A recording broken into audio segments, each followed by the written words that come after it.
Yo, what's going on, Karma Nation? It's your boy Tristan, aka Sriracha DFS, here with DFS Karma. Welcome to another episode of NBA DFS DraftKings Picks on, what is tomorrow? Saturday, December 4th, 2021, powered by DraftKings and DFS Karma, where I do a very breakdown of the games of the day and give you guys the top picks from each team.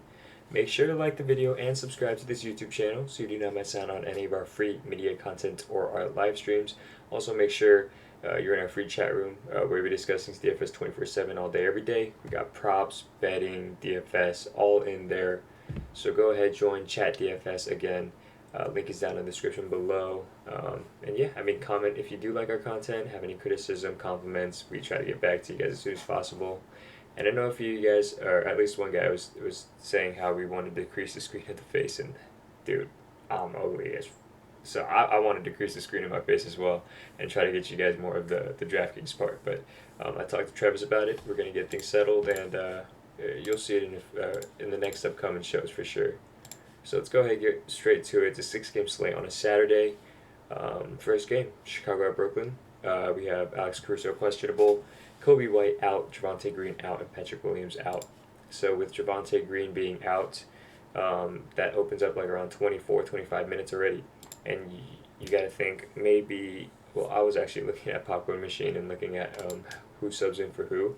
And it looks like Damien Jones Jr. will get a little bump, in my opinion. This is from my research and stuff. So I think Damien Jones Jr. gets a little bump. Or, my bad. Derrick Jones Jr. I would call him Damien Jones Jr. Derrick Jones Jr. gets a bump for sure. You might see a little bit more Troy Brown. I do think Dosunmu, I can't pronounce his name, I'm sorry. He's going to get more minutes for sure if Alex Caruso sits, but they'll get minutes regardless. And if Alex Caruso plays, I believe he's going to get slated in the starting lineup, and then he's going to be worth a real look at a play tomorrow. So I love him a lot if he does start and play tomorrow. On the Brooklyn side, we got Cam Thomas questionable, Kyrie Irving out, Joe Harris out, and Edmund Sumner out, Junior Jr. out as well. They're on a back-to-back. They just had a pretty good game today against Minnesota. They barely squeezed out. I'm looking at LaMarcus Aldridge at 5.6. I do like him tomorrow. Bambry might be a good play tomorrow against a Chicago team this should be a very competitive game as well. Like I said yesterday, Kevin Durant and James Harden are just pretty pricey right now. I think the money can be used elsewhere. I'm not liking too much else here. I do think Bruce Brown gets a little bump with Cam Thomas being out. He's been out of the rotation for a little bit and just not playing as many minutes as he used to. And we know how good of a defender he is, so he should be playing. But Steve Nash just doesn't like him, bro. But with Cam Thomas being out, you should see more rotational minutes for Bruce Brown. Next is Miami at Milwaukee. We have Markieff Morris out in Milwaukee. Bam Adebayo and Jimmy Butler will be out as well. Victor Oladipo still out. That was not a good pick for my season long. I assumed he would come, I guess, like in the middle of the year, which is like, what, mid-January? We'll see. Anyways, moving on to the people from Miami. Kyle Lowry had himself a crazy game tonight. I do think Tyler Hero benefits more in this matchup against Milwaukee here. But someone I'm looking at and someone I called in the pod yesterday, Duncan Robinson, my guy. I do think he gets it done here again tonight. His home away split, shooting splits are just insane. He just does so much better on the road here. And against Milwaukee is a team that gives up threes. They aren't too great at defending on the wing as well. So I do like Duncan again tomorrow. And if you're not playing Duncan, I would basically be pushing you guys to play either Gabe Vincent or Max Strus, because I think one of those two guys will catch heat, and then will be that guy that the Miami Heat need to keep this game close. So if you're not playing Duncan, which of course I am, for round 2 tonight, then I would play Strus or Vincent. Maybe even was it Caleb? Caleb Martin. One of those 3 guys, like I mentioned yesterday. One of them's gonna have himself a game. Gabe Vincent did have like a 22, 23 point fantasy night, which is okay at his price, but I do believe one of these guys tomorrow might go nuts. So on the Milwaukee side, DeMarcus Cousins, who just joined the team, I think played 15 minutes. He's probable. George Hill's probable. So the big news here, Giannis Antetokounmpo doubtful. Of course, gives Drew Holiday, Chris Middleton bumps, Bobby Portis a big bump.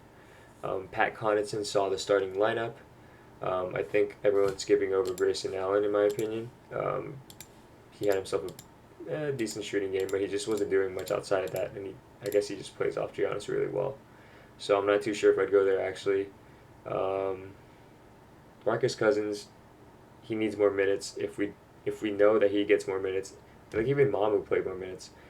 If we know DeMarcus gets more minutes, then I do love him tomorrow. 4K, the usage will be there. But George Hill is someone else I'm looking at a cheap price. Next, we have Memphis at Dallas. On the Memphis side, Brandon Clark questionable. Zaire Williams is doubtful.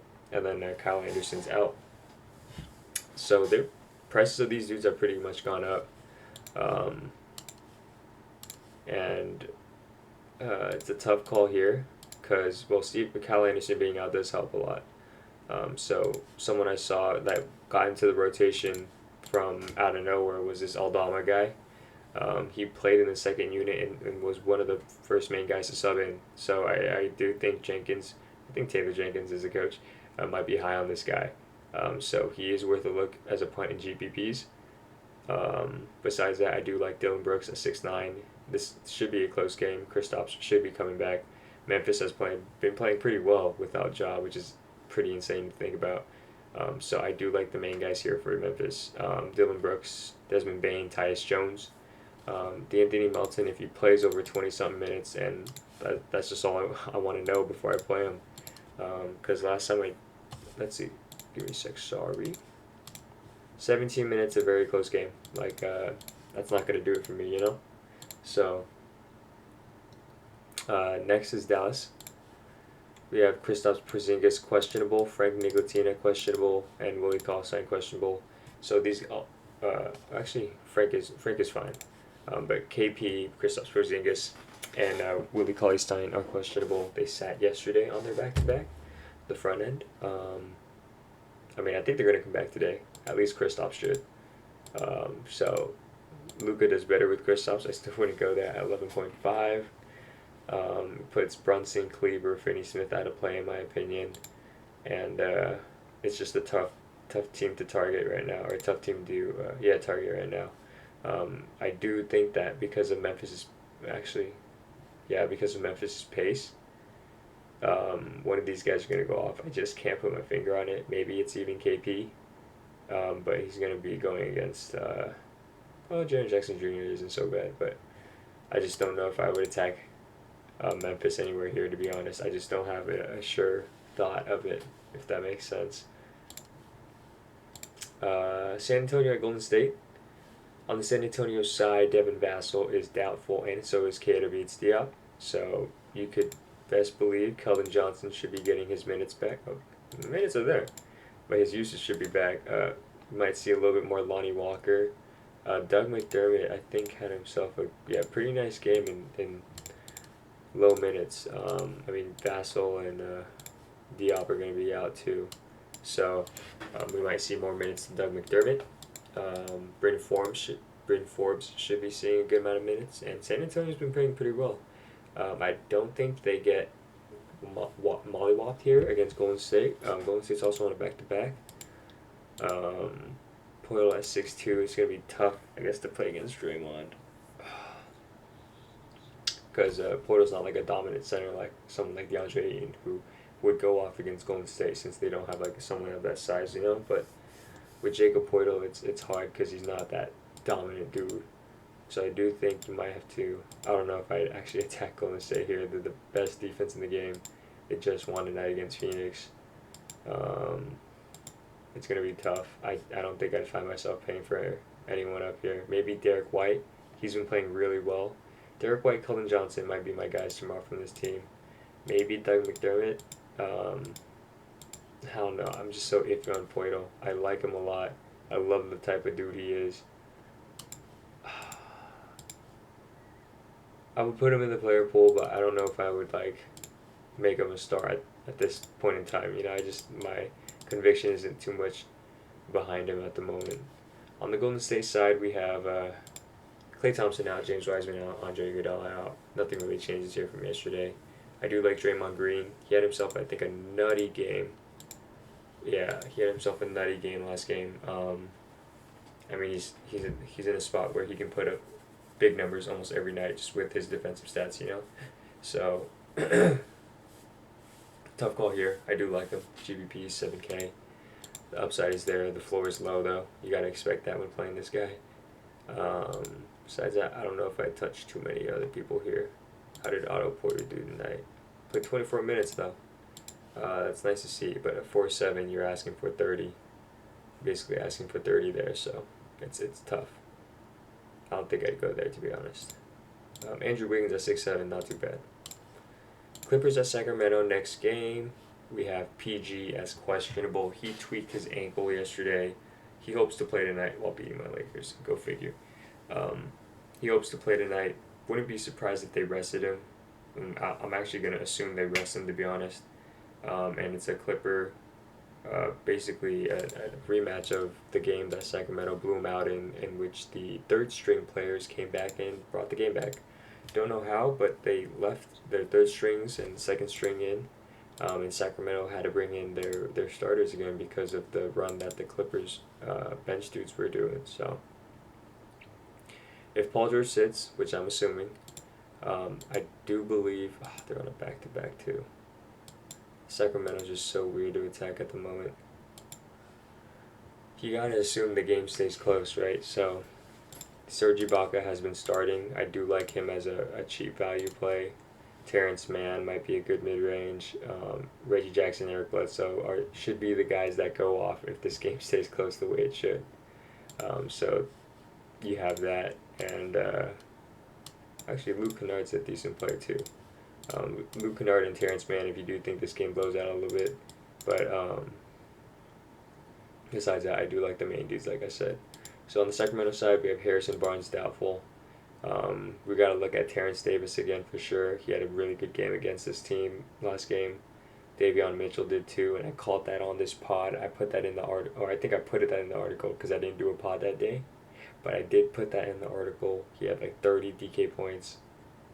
I wish I trusted the gut and try to find a way to build around him, but I didn't, and I'm not too sure if I'd go here again. I'd probably stay away now because he's a boomer bust guy.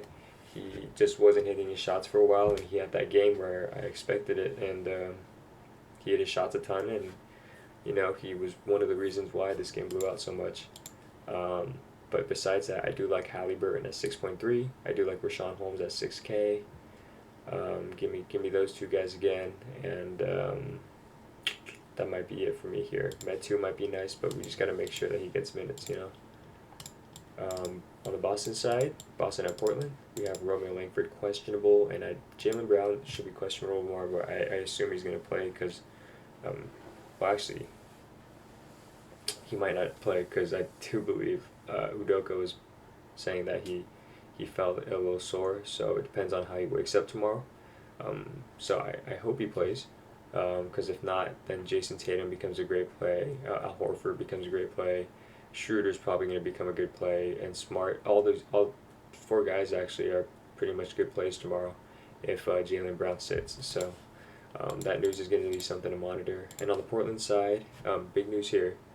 Damien Lillard out, Anthony Simons will be out as well, and Nasir Little will be out. So that means Dennis Smith Jr. chalk day, which is never good for anyone, but I do believe that he got maybe a little better. He's producing in his minutes right now.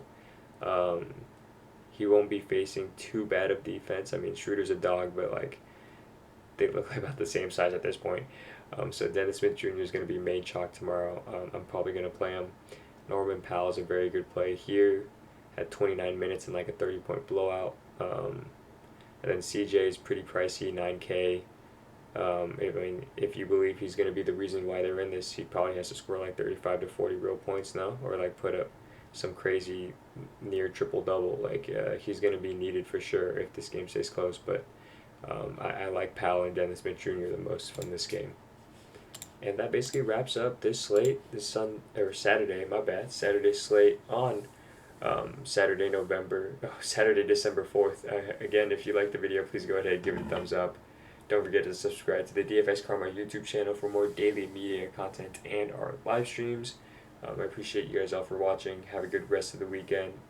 Good luck in your contest tomorrow. It's been your boy, Tristan, aka Sergeant DFS. We are in December. I gotta remember that we are in freaking December now.